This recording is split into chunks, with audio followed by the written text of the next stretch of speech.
Happy New Year's, everyone. It's great to be back, and to kick off the new year, we're at the Richard Ivey School of Business in downtown Toronto, and we're going to talk about how to be a great business leader.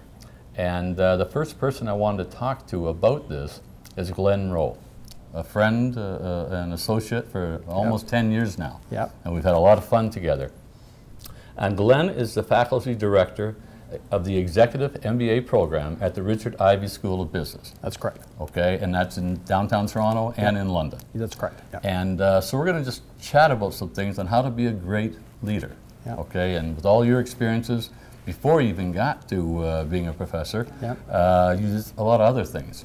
So I'm just going to go, there's 5 or 6 things I want to talk to you about. And get your experiences, actual experiences, not theory. Okay, it's a real world. Okay. So first, why don't we talk about you and the risks you've taken in your career that you thought, I don't know if I want to go there, but I went there and it worked out. Well, I guess the first major risk that I can think of in that sense is when I left the Navy. In a sense, I gave up I had a 14-year career that I could have stayed with in the Navy, gave it up for a 2-year contract as an academic.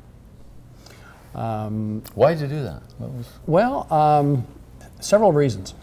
One reason is that my wife asked me at one point, about 2 or 3 years before that, she had noticed that when I was on training ships in the Navy, my evaluations were better than when I was on an operational ship. So she asked me at one point, do you think you're a teacher? Oh, really? Yeah, and when I finished my MBA, which I was able to do part-time while I was in the Navy, my dean at the time asked if I'd teach part-time. And Bill, I can still remember the night I taught my first class. And I went home, and I said, Faye, I had so much fun, I'd do this for nothing. Well, she wisely said, don't tell the dean.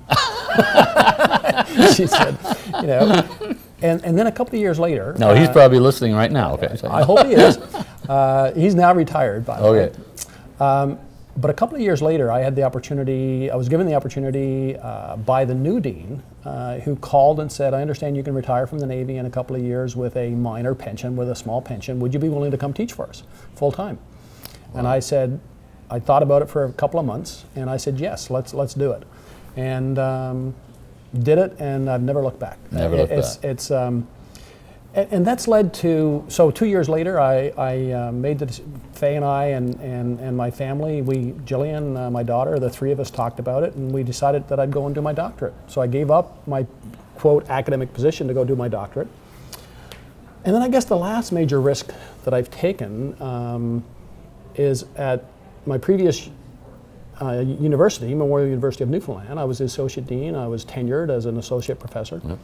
And at the tender age of 52, I gave that up to come in as an assistant prof without tenure here at Ivey. And it's been a great move. And so, one of the things I think great business leaders have to have is the willingness to take a risk both personally and professionally. And so leaders need to take a risk. Absolutely. In fact, in my view, if you're not willing to take risk, you're not a leader. You're a manager. Right. And there's a big difference in my view between leading and managing. Is there something that jumped out while you were in the Navy that you took a risk during that career that you went, whoa?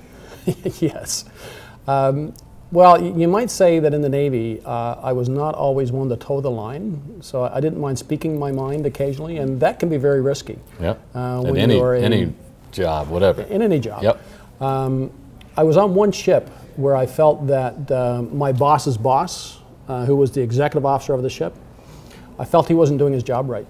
And I went to him one day and indicated that in no uncertain terms. And I had nothing to do with it, but several days later, he was off the ship, posted ashore to a shore job. Oh, wow. We had a new executive officer. And you kept it quiet? You never said anything? You just knew that that's probably other the reason? Other than what I said to him, right, that he was not doing he was doing his job in a way that was causing our ship not to perform well. Wow. Which would have affected everybody else on the ship. Absolutely. He was in a position where his job was not to do our jobs or try to tell us how to do our jobs. His job was to do his job, right, which was running and organizing the ship. Right. But he was of the mind that in his position, he should be telling us how to do our jobs. Right. And consequently, his job wasn't getting done.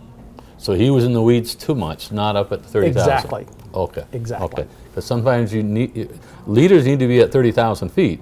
Once in a while they get into the weeds. Once in a while they get into the weeds, but then they come up. Right back up. Now the analogy I use there is you've got to be able to be on the dance floor and on the balcony at the same time. I love this. Okay? Yeah. You got to be able to see the pattern developing from the balcony, but at the same time you got to be down on the dance floor causing the pattern to develop. Right. Now, it's very difficult to do, but great leaders are those who can do that. Right. Back and forth. Now, back on the risk thing, I think the other thing I'd like to say about the risk is you've got to manage risk. You've got to take risks that are calculated. So, for example, when I left the Navy, it was a 1.5-year process. It wasn't something I did overnight. When I went and did my doctorate, again, it was a 1.5-year process. So explain that, because I think that's huge. Because some people are afraid to go talk to the leadership, wherever they are, the Navy or a business, and say, kind of, here's what I'm going to do. So when you say 1.5-year process, did they know a 1.5 years up front, or you were planning it up front, a 1.5 years? When I say that, for me personally, I'm talking about the fact that my wife and daughter and I talked about these things. You had your plan. And we talked about them about a 1.5 years to a year to a 1.5 years before they were executed. Let's put it that way. Okay. And everything was considered. Let me give you another example. When I finished my MBA, I could have started teaching full-time right then and there, but I had another 4 years to go before I had to leave the Navy if I wanted to leave at the 20-year mark. Okay. Now the difference is the pension implications were very different for leaving immediately versus 4 years later. Okay. I just finished my MBA. I knew all about net present value. So I did a net present value calculation of staying in the Navy for another 4 years, and it was about a $300,000 1986 difference. Ooh. So it was an easy decision. Stay in the Navy for the 4 years and then get out. Yep. So risk have to be calculated. Right. But don't be afraid to take risk. That's right. Perfect. I totally agree with you. Yeah. All right. And you calculate, and to reference myself, when I decided to retire, Deanna and I had talked, and we decided when I was 55. Yep. Okay. But things happened over a period of time, and we said, no, let's do it at 53. Yeah, exactly. We can do it now. Okay, so you're right. You lay it out, plan out your retirement.